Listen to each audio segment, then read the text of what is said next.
For most of my life, I tried to be invisible. I wanted my art and my personality to be neutral and harmless, so no one would judge me or see me as, forbid, cringe. But as we head into 2026, I realized something. Trying to be uncringy was the main reason for my burnout and art block. Having this little voice in my head constantly telling me that I can't do this because people would judge me just sucked the fun out of everything.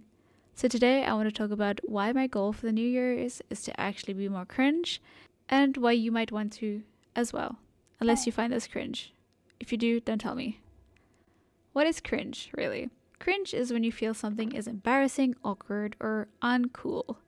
But the problem isn't being uncool per se, it's the fear of being seen that way. We fear what people think of us. As a society, I think that's ingrained in our heads that we don't want people to think badly of us, and being uncool is not cool. These feelings stop us from drawing what we like, it stops us from sharing our stories, and it makes us quiet and small, so very convenient for everyone else. For me, I avoided telling stories I wanted to because I was scared that my edgy, cliche characters would be judged or seen as lame, and then I would stay awake all night thinking about what other people were thinking about me. But when you live like that, you can't really enjoy art or creating things, and when art stops being enjoyable, it becomes hard to keep going. Once you stop fighting the cringe part of yourself and start making what you love, art becomes a lot easier and whimsical. Art and creation becomes fun again, because at the end of the day, that's what it's supposed to be. You're supposed to show a part of yourself from the inside that is vulnerable and cringe, unfortunately. That's where this idea comes from. To be cringe is to be free. There's nothing more fulfilling as an artist to feel love for your craft. I felt lost in my work and direction of where I wanted to go because I didn't let myself draw what I wanted to fully.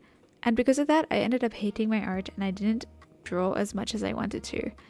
But when I let myself draw what I wanted to, regardless of what other people thought, all of a sudden I wanted to draw more because I'm drawing things that I'm passionate about. And because I'm drawing more, I ended up improving a lot faster and I felt more motivated to actually draw.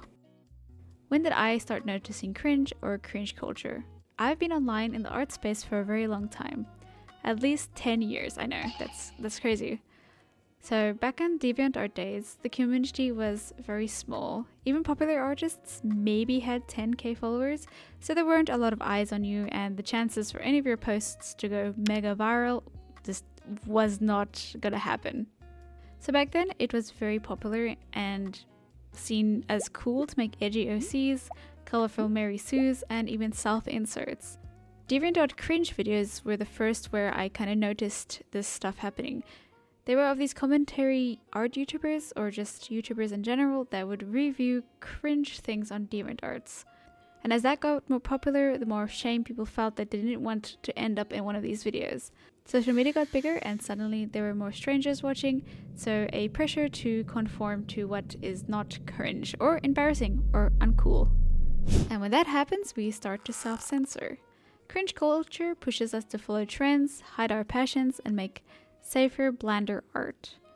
And the saddest part is that things once called cringe usually come back later as cool trends without the heart. So it's just like a resell of something that somebody else was bullied for. And it's a never-ending cycle. So there's no point in trying to please everyone. For example, liking anime back in the day was considered very cringe, and then it became popular, and slowly even now I saw it become cringe again, and it's on the rise to become popular again. It's like, it's so infuriating. Let's talk about the difference between good cringe and bad cringe, because let's be for real, cringing is just human. Everybody's gonna feel cringe eventually. But knowing it's not the end of the world is what helps us push through, and distinguishing what's good cringe and bad cringe also helps. Good cringe is passionate cringe. This is the stuff that gets called cringe because it's cliche, earnest, or unconventional. Think over-the-top sparkly eyes, edgy character tropes, self-indulgent fan art.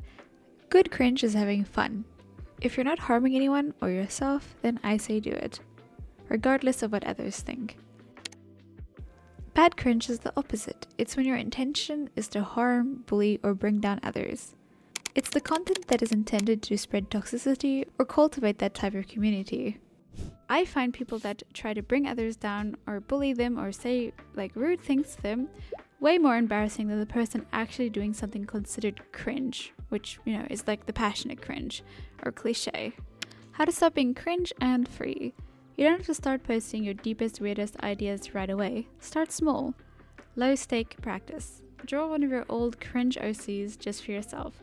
Don't post it, don't show anyone, just enjoy it. Accepting this part of yourself first in private is a really important part to be able to bring it out into the public. If you want to. You don't have to bring it out into the public. If you want to do that, you can. You don't have to share that stuff. It can just be for you. The 10-second test. When you feel the punch of embarrassment, sit with that for 10 seconds and say, okay, this is cringe, and keep going. The feeling usually fades the more you like indulge with it. Find the right community. Stop showing your sincere art to people who only care about trends. Go find people who really love the thing that you love. For me, I really love self-inserts, and a lot of my friends make self-insert OCs. So I love interacting with people like that, and I love getting to hear, you know, the stuff that they come up with. But if I was too shy to say that I like this stuff and I want to see more, I wouldn't be able to experience like the cool worlds people come up with. Everything you do can be viewed negatively or positively, so you might as well do what makes you happy. You can never please everyone. To be cringe is to be free, or at least to be okay. And okay is a great place to start. This applies to everything in life, by the way. Make the things you love, try the scary things, and be a weirdo. What's one cringe thing you've been holding back on creating? Let me know down below so we can all be a little bit more free together. But before I go, I would like to say thank you so much for a lovely 2025 and Happy New Year's. I cannot believe it's 2026 already. I had a great 2025 and I really appreciate everybody's support and love and kindness that you showed me. Every like comment that you gave me, like I really appreciated it. It was so nice, and like my heart is so full of joy when I think about it. Thank you to everybody that popped in and said hello to my live streams. This was like the first year that I live streamed here on YouTube, and like everybody's always so kind and popped in there.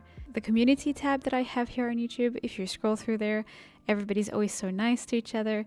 They're always like giving each other compliments and sharing their art and like giving advice, and I really appreciate being part of a community like that and the community that we've been able to cultivate here. I'm really excited for this year. I hope 2026 is a good one for you. I hope you achieve all your art goals and your goals in general. Remember to take it easy, especially if you're gonna have like a lot of exams this year, or you're just starting like university. Like that can be really stressful, so just be kind to yourself and let yourself take breaks. Yeah, okay, so I will see you in a couple weeks. Okay, bye.